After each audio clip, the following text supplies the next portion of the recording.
रवि का तहे दिल से प्रणाम। अंदाज शायराना में आप मेरे साथ हो। दोस्तों, मैं एक आपको विनती करता हूँ, चाहे आपकी उम्र कोई भी क्यों ना हो,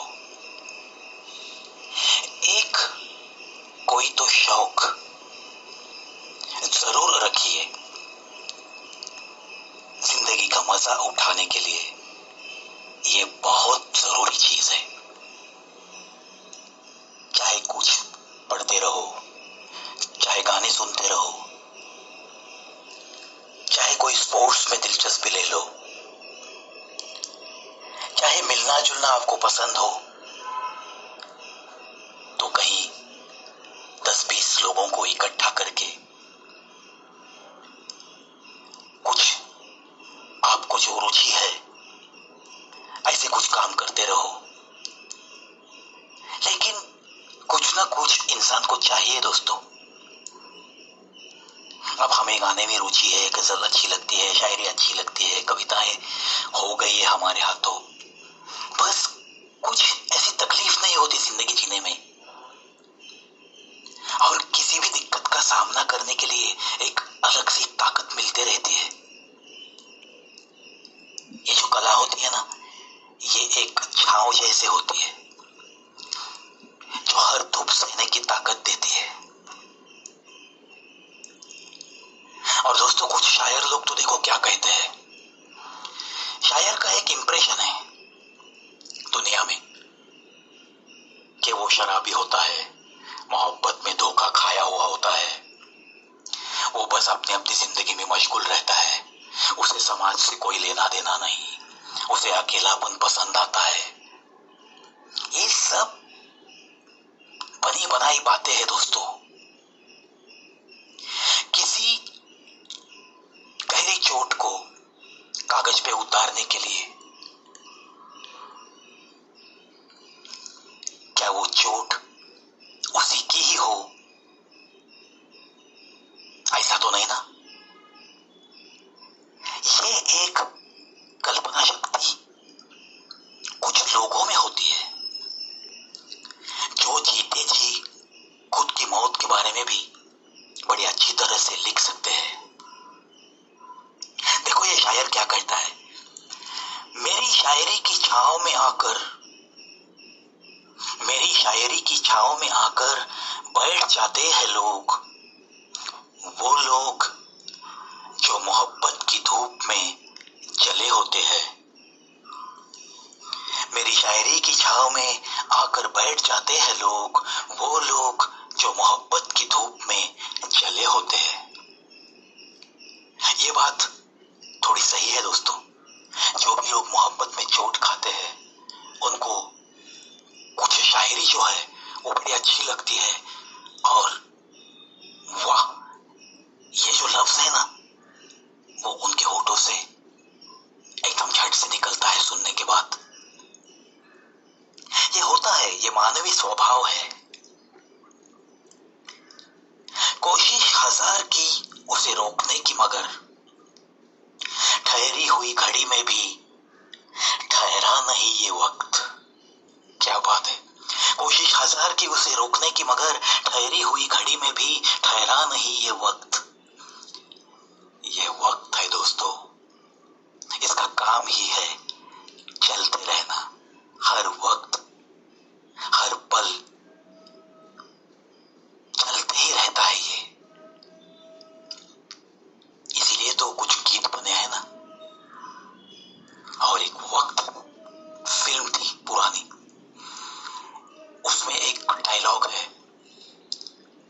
किसके जिंदगी में कब किस वक्त क्या हो जाए कुछ पता नहीं। अभी ये चाय की प्याली मैं होठों को लगा रहा हूं, इस वक्त भी क्या हो सकता है किसी को पता नहीं। और ये डायलॉग खत्म होते होते वहां पे एक भूकंप हो जाता है और सब तबाही मच जाती है। अभी अभी जो चाय पी रहा था उसके होठों से निकली हुई बात सत्य में उतरती है। और ये सच ही तो है ना दोस्तों। आखिर वो वक्त है, उसे कोई रोक नहीं सकता।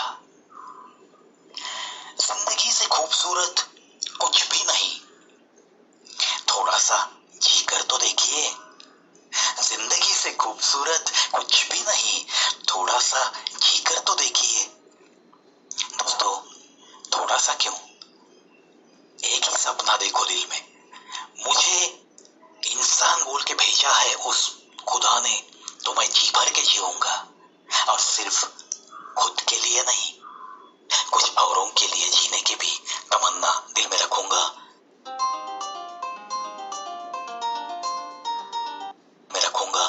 और वो पूरी करने की कोशिश करूंगा। जो खोया है उसका गम नहीं, जो पाया है वो किसी से कम नहीं, जो नहीं है वो तो बस एक ख्वाब है, पर जो है आज मेरे पास वो बड़ा ही लाजवाब है, वो बड़ा ही लाजवाब है। बिल्कुल सही दोस्तों, मुझे अगर कहीं भी मेरे बारे में पूछा तो मैं यही बात कहता हूं। न मैंने कुछ पाने की ज्यादा खुशी मनाई, ना अगर कुछ खोया तो गम में बैठा हूं, क्योंकि मैंने जिंदगी में जो पाया है वो किसी से कम नहीं है। जो हमें नहीं मिला है अब तक वो सिर्फ एक ख्वाब मैं समझता हूं, लेकिन उसे भी मैं मेरा सपना बनाता हूं, और उसका भी मैं पीछा कर सकता हूं। यह आत्मविश्वास है। और जो अब मुझे हासिल हुआ है उसके बारे में तो मैं बस एक ही बात कहते रहता हूं, जो कुछ हासिल हुआ है वो भी तो बड़ा लाजवाब है, वो भी तो बड़ा लाजवाब है। बहुत कम लोगों के पास ऐसा कुछ होता है, ऐसा कुछ होता है। पत्थर तो लोग इसलिए पूछते हैं जनाब, क्योंकि विश्वास के लायक इंसान नहीं मिलते। बहुत बेहतरीन। पत्थर तो लोग इसलिए पूछते हैं जनाब, क्योंकि विश्वास के लायक इंसान नहीं मिलते, इंसान नहीं मिलते। दोस्तों, हम तो एक ही कोशिश करेंगे कि किसी की नजर में हम पूछने के लायक इंसान बनेंगे। भगवान जैसी हमारी कोई पूजा करे ये तो तमन्ना नहीं है, लेकिन कम से कम वो हमारा आदर करे, सम्मान रहे उसके दिल में हमारे लिए। बस ऐसा ही व्यक्तित्व बनाने में हम चलते रहेंगे, ऐसा ही कुछ बनने की कोशिश रोजाना करते रहेंगे। पत्थर तो लोग इसलिए पूछते हैं जनाब, क्योंकि विश्वास के लायक इंसान नहीं मिलते। ऐसी शायरी दोहराने की हमारे आसपास जो भी रिश्ते हैं उनके दिल में ये शायरी कभी ना आए। बस इसका ख्याल करते करते मस्त जिएंगे, हंसते रहेंगे, हंसाते रहेंगे।